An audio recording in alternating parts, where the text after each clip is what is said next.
Surprise motherfuckers.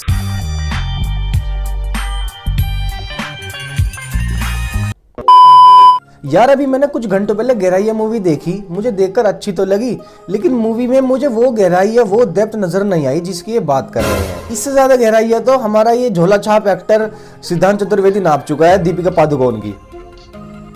बहनचो इन 2 घंटों की film में इन्होंने 1.5 घंटे तो एक दूसरे के होठ चाटने में और फक फक बोलने में गुजार दिए, और बाकी के आधे घंटे में कुछ थोड़ी बहुत कहानी है। I know what a fucking contractor is, Zain.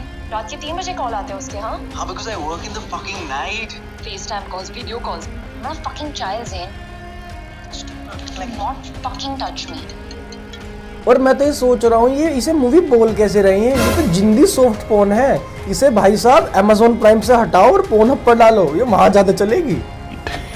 Yeah, boy. Film की स्टोरी एकदम सिंपल और एकदम कॉमन है। इसमें ऐसा कुछ भी खास या फिर नया नहीं है जितना इसके बारे में हमारी talented struggler actor Ananya Pandey अपनी सोशल मीडिया पर हग रही थी।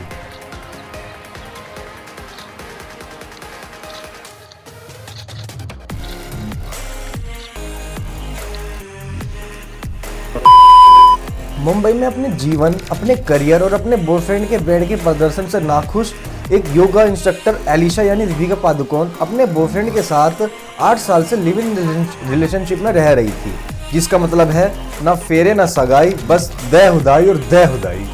समझ रहे हो? समझ रहे हो ना? उनके जीवन का हर एक दिन संघर्ष से भरा हुआ है। किराए के घर में रहते हैं, पैसे बिल्कुल नहीं है, लेकिन महत्वाकांक्षाएं वो बहुत बड़ी हैं। एक दिन एलिशा की कजन सिस्टर टिया यानी कि नाक चाटू टैलेंटेड एक्ट्रेस अनन्या पांडे और उनके फियांसे जैन यानी कि झोला छाप एक्टर सिद्धांत चतुर्वेदी अमेरिका से मुंबई आते हैं। ये दोनों ही अरबपति हैं। जैन रियल एस्टेट के बिजनेस में होता है और अनन्या पांडे यानी कि टिया एक बहुत बड़े प्रोजेक्ट पर काम कर रही होती है, जो हमें पूरी फिल्म में कहीं नहीं दिखाया गया। दिखाते भी कैसे? फिल्म के सभी स्लॉट्स को किस करने और फक फक बोलने के लिए ही बुक थे।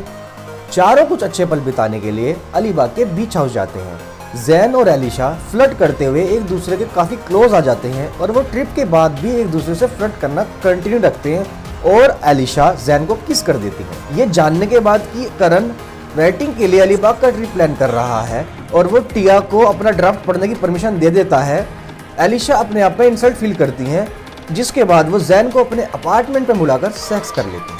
मतलब आप ये बात सोच सकते हो कि एक लड़की ने अपने बॉयफ्रेंड को किसी लड़की के साथ बात करते देख लिया तो वो लड़की किसी तीसरे के साथ सेक्स कर लेगी, और इसका नाम हम दे देंगे गहराइया।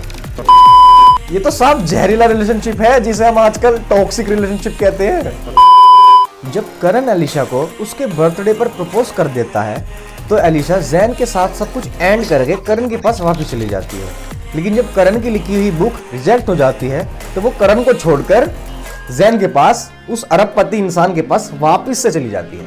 पूरी फिल्म देखने के बाद मैंने एक बात नोटिस की, इस पूरी फिल्म की कहानी दीपिका पादुकोण की रियल लाइफ से एक हद तक रिलेट करती है। फिल्म के जैसे ही रियल लाइफ में भी दीपिका पादुकोण अमीर लौंडों के साथ रिलेशनशिप में रही है, जैसे कि रणबीर कपूर, MS धोनी, युवराज, अंबानी का लड़का, इसे छोड़ो उस पे गई, उसे छोड़ो इस पे गई।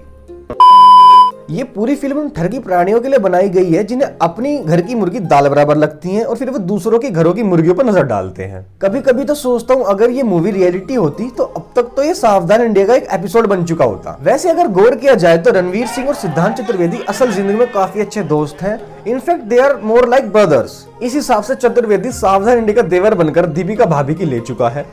साला गहराइया मूवी से ज्यादा गहराइया तो मेरे थॉट्स में है। मैजिक।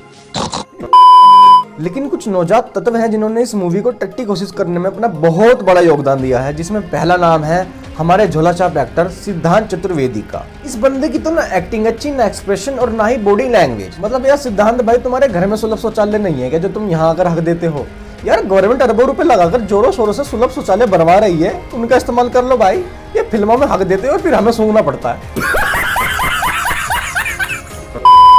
अब बारी आती है हमारी सबसे आइकॉनिक, सबसे टैलेंटेड, सबसे स्ट्रगल्ड एक्ट्रेस की, अनन्या पांडे। जी हाँ, अनन्या पांडे।